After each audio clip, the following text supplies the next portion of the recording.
After 5 years supporting the Denver Outlands, Zhang finally received his return day permit to reunite with his family in Seattle. So, during these final 3 days, I became Samantha Snow's ideal husband. She subsidized Daniel Lang with most of her wages, and I no longer argued. She sacrificed her future, signing a pledge to stay in the Denver Outlands forever for Daniel Lang's sake, and I fully supported her decision. I fulfilled every one of her wishes, yet she grew uneasy. Late at night, Daniel Lang knocked on the door again, claiming he couldn't sleep due to the thunder. I immediately handed Samantha Snow a coat, reminding her to be careful on the way. But she froze in place, panic flickering in her eyes. "This time, why aren't you stopping me?" Daniel Lang kept knocking, yet Samantha Snow didn't rush out as she usually did. She stared at me quietly, as if demanding an answer. After all, I used to throw endless tantrums. She'd slam the door and later give me the cold shoulder until I backed down. Now I found that routine utterly meaningless, but she suddenly cared. It dawned on her. She took the coat from my hand and sneered. "Trying to make me feel guilty by pretending to yield? It won't work. Don't play games trying to stop me. I won't be stopped anyway." Before she finished speaking, I had already considerately handed her gloves and a scarf. "Why would I stop you? You grew up together. You're practically his older sister. A sister caring for her brother is only natural." Samantha Snow had never seen me so magnanimous. She was deeply uncomfortable. After a silence, she frowned and asked, "Zhang, what trick are you playing now?" "Trick?" I remembered. Last time I had pneumonia with a low fever, my body aching and weak. I asked her to take me to the hospital. Instead, she scooped a ladle of cold water from the kitchen and splashed it on my face. "Still burning up? If Daniel Lang gets sick, do you get sick too? Stop being such a drama queen." Thinking of that, I shook my head, my voice completely flat. What trick could I possibly play? "Go quickly, otherwise, if something happens to Daniel Lang tonight, you'll blame me again." Previously, because I tried to stop her, Daniel Lang stormed off in anger. It was too dark to see the road. He rode his bicycle into a field ridge and scraped his skin. Samantha Snow was furious and refused to speak to me for an entire month. But she forgot the bicycle had been secretly pawned by her to buy Daniel Lang a Shanghai brand pen. She said Daniel Lang needed it for college entrance exams, yet didn't care that I walked 20 miles back and forth every day through freezing winter winds. I caught pneumonia from the cold, coughed up blood, and still got accused of faking illness. Perhaps Samantha Snow recalled this too. Her tone softened. "I know you're still upset about the bicycle, but Daniel Lang isn't like you common people. A bicycle is just a useless object in your hands, but a people for Wittgenstein can help him pass the exam and go to university in Boston." Her heart was truly biased beyond redemption. I impatiently rubbed my temples, urging her to leave. "That's right. You'd better go help Zhang review his lessons." Zhang's tapping on the glass grew more urgent, but after a moment of hesitation, she turned and walked away. I pulled the blanket over my head. Soon after, the window was tapped again, this time by Samantha Snow. "Andrew, don't sleep yet. I'll finish tutoring him and come back, and I'll bring you a bottle of goat milk." I mumbled an indifferent yes, then rolled over and fell asleep. After all, she had said those words countless times before. Yet on uncountable nights, I sat awake counting stars until dawn, never seeing her return. The next morning, Samantha Snow sat outside the door holding 2 bottles of goat milk, glaring at me with flushed anger. "Didn't I tell you to wait for me? You slept like a dead pig, couldn't even be woken up." I stood in the cold outside all night, my steps faltered slightly. "Sorry, I thought you'd stay over at Zhang's. I'm heading to work now, it takes time to walk there." "You?" Samantha Snow's face turned red, but she couldn't find any words to retort. Only when I left the courtyard did that burning gaze clinging to my back finally vanish. Walking into the unit, I headed straight for Supervisor Miller's office. The usual gossips gathered in a circle, smirking and spitting sunflower seeds at me. "Why did your Samantha give up her return day quota? Didn't you brag she was going to dance in Boston? Begging Supervisor Miller won't help. You should spend more time pleasing her at night. Don't let Daniel Lang outdo you." They didn't know I was here to file for divorce. At the cultural performance, Samantha Snow's solo dance had stunned everyone. Higher-ups insisted she be included in the first batch of return day approvals, but Daniel Lang couldn't go back, so she willingly stayed behind in the countryside. She even defied leadership, signing a pledge to support the Denver Outlands forever. All the other cultural troupe Unit 7 members found it a pity, yet she embraced it wholeheartedly. Samantha once said dancing a solo for me at the Boston Grand Hall was her life's purpose, but purposes change. So does sincerity. Supervisor Miller advised me for a long time, saw I was determined and could only shake his head regretfully, Back then you and Xiao Shui came to get your marriage certificate. How happily she laughed, even said she'd make me wait for the full moon banquet. I gave a few perfunctory replies, collected my divorce application, and stopped by the accountant to collect this month's wage. It used to be Samantha Snow who collected it for me, only to hand most of it over to Daniel Lang. She even took every cent I earned from working the night shift at the brick kiln. My hands blistered from labor. I fell and split my head open more than once, all to save enough for 2 decent outfits to take her home. But she never cared. Now I don't care anymore, anyway. I'm about to return to the city and live as a wealthy young master. After personal business was legalized, Dad acquired several food factories waiting for me to go back and help. Since Samantha Snow prefers to stay with Daniel Lang in this barren wasteland, I'll let her have her way.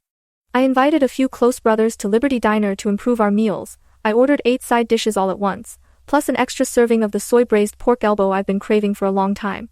Staring at the table full of meat, my brothers swallowed their saliva while chuckling nervously, chopsticks raised but hesitant to dig in. Andrew, we didn't even dare eat like this during New Year. Are you sure your wife knows about this? Don't come after us later for trouble we can't afford to pay you back. Normally, whenever there was anything good at home, Samantha would take it all to Daniel Lang. But I had to eat cornbread every day, swallowing chaff and vegetables. Once this got around, everyone knew I was henpecked, completely stripped of any financial autonomy. I sneered, raising my glass. Eat. Eat your fill. Put it all on my tab. Halfway through the meal, Samantha suddenly showed up. Seeing me drunk, her face grew darker and darker. She hated the smell of alcohol the most. Last time, I couldn't refuse a sip at a friend's place, and she stormed in, flipped the entire table without saying a word, nearly destroying the household. She even declared that anyone who invited me to drink was challenging her Samantha Snow directly. Ever since then, my brothers sobered up instantly the moment they saw her approaching. But, this time, she forced a faint smile, walked over and sat beside me, speaking with unusual concern. Andrew, don't drink too much, or your stomach will hurt again later. My brothers exchanged glances as if they'd seen a ghost. Even I felt extremely uncomfortable. After all, we'd been fighting every few days over Daniel Lang. It had been ages since she'd treated me this gently. But I no longer cared. My tone was icy. Go home. This has nothing to do with you. Whether I've had too much or not is my own judgment. My brothers gasped in shock. The fat one beside me tugged my sleeve, whispering urgently. Are you crazy? How dare you talk to the missus like that? Apologize quickly. But what shocked them even more was that Samantha acted as if she hadn't heard, calmly picking some food onto my plate. The fat one widened his eyes in disbelief, pulling me aside during a bathroom break to ask. Did the missus find out you submitted the divorce request to Supervisor Miller? Is she backing down now? Your threat really worked, huh? Man. The missus always strutted around like she owned the place, thinking her beauty and position as lead dancer in Cultural Troop Unit 7 made her untouchable. I've never seen her treat anyone this nicely before. If he had seen the way Samantha Snow acted in private toward Daniel Lang, he'd probably be utterly stunned. But none of that mattered anymore. I'm returning to the city tomorrow. Mother will knit me warm sweaters, and Grandma will tend the little stove to make me chestnut cakes. I've longed for such loving days for so long. On the way home, Samantha Snow seemed to notice my good mood, and took the chance to speak up. I won't hold it against you for taking your wages without permission and treating those idle friends of yours. Andrew wants to buy a radio, so I borrowed money from the neighbor first. You repay it from next month's wages. Go work extra shifts at the brick kiln tonight. You can earn enough to buy Daniel new clothes for school in Boston. So all along, her sudden softness tonight was still for Daniel Lang. She planned everything for Daniel, yet never cared about my hardships. When I didn't respond, Samantha assumed my silence meant agreement and reverted to her usual domineering tone. Oh, and since I gave up my return to city spot anyway, and you're staying here with me, why not transfer your return day slot to Daniel? If he fails the college exam, at least he'll have a fallback. She wanted to strip me bare and drain every drop of blood to pave Daniel's path. My voice turned icy cold. Since you always say Daniel is capable, let him go ask Supervisor Miller himself. Samantha's face turned pale with rage, and she stormed off without another word. Late that night, maybe because I hadn't drunk strong liquor in too long, my stomach burned as if on fire, and my throat felt parched like I'd swallowed a piece of dry charcoal. Instinctively, I reached out to nudge Samantha to pour me a glass of warm water, but my hand met empty air.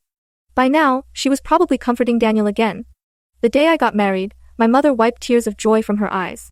She said having a wife meant we could look after each other, so I wouldn't suffer through illness without even someone to bring me water. But in life, the only one you can truly rely on is yourself. The next morning, a thunderous pounding on the door jolted me awake. As soon as I opened it, I was violently kicked to the ground. Daniel Lang stood at the doorway with a fake smile, flanked by several men holding bags of wire coils. Andrew Zhang, how dare you steal factory cables and sell them? My mind went blank. I couldn't understand why he was suddenly framing me. Before I could defend myself, he stuffed a rag into my mouth and signaled the others to tightly bind my limbs with rope. We found these wires under the jujube tree in your yard, plenty of witnesses here. Such brazen lies were beyond outrageous. Seeing me struggle desperately, Daniel slapped me hard across the face and whispered tauntingly. Still Bufuchi? Since you took your wages yesterday without permission, today I'm teaching you a lesson. Let's see if you dare touch my money again. He deliberately humiliated me, dragging me all the way to the factory with a rope. Rough sand scraped my cheek, stones embedding into my flesh, pain making my entire body tremble. Daniel Lang held a megaphone, loudly proclaiming that I had stolen cables to sell for money. Ordinarily, people in the factory often stole things to sell, and when leaders couldn't find the real thieves, they took it out on regular workers. The crowd rushing over vented their long-suppressed anger entirely on me. A sharp stone flew toward me, striking my forehead, blood gushing down. No wonder he's always so stingy, yet suddenly had money to treat others yesterday. He must have been stealing for a long time, feeding off our blood beat him to death. A mob surged forward, fists and kicks raining down like hail. I curled up on the ground, completely defenseless, clenching my teeth to endure this humiliation. What are you doing? Have you gone mad? Stop it! Stop it! Samantha Snow pushed through the crowd, frantically hugging me, crying out for someone to take me to the hospital. My leg bone was nearly shattered, barely hanging by skin and tendon, too painful to even crawl.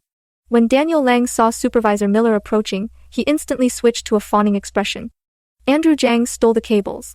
What punishment do you recommend, sir? You just picked up a random bag of cables and claim I stole them. That's absurd. Daniel Lang sneered, as if he had expected this. Not only theft, but also lying. Supervisor, a morally corrupt person like this doesn't deserve the right to return to the city. Samantha, you're his wife, surely you know something? He emphasized the words return to the city, implying something, and Samantha's face turned deathly pale. Her arms around me trembled slightly, her inner conflict evident. Seeing her remain silent for so long, Daniel Lang's expression grew darker.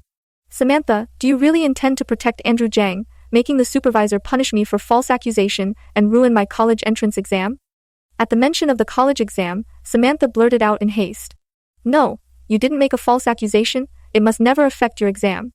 Those words sealed my guilt beyond doubt. The crowd erupted, pointing at me and shouting curses. By the time Samantha realized what she had said, I had already forced myself up, despite the excruciating pain in my leg bone, shoving her away with all my strength. Sensing my disgust, Samantha broke down emotionally. Why are you taking it out on me? If I hadn't fought to protect you, you'd have been beaten to death by now. Besides, can you honestly say you didn't steal? Why did they find cables in our home? That accusation felt like a public slap across my face. After enduring such humiliation, she still blamed me, joining Daniel Lang in defaming me, reducing me to a laughingstock for everyone. This was my wife. The woman I had truly loved for 5 years. Security guard Heiress came running over. Out of breath. Andrew, a long fleet of black Cadillac cars has arrived at the gate. They say they're here to take you back to Seattle. Samantha stared at me, her eyes filled with unprecedented panic. What? You're returning to Seattle? Then what about me? I've already signed the pledge to stay in Denver Outlands forever.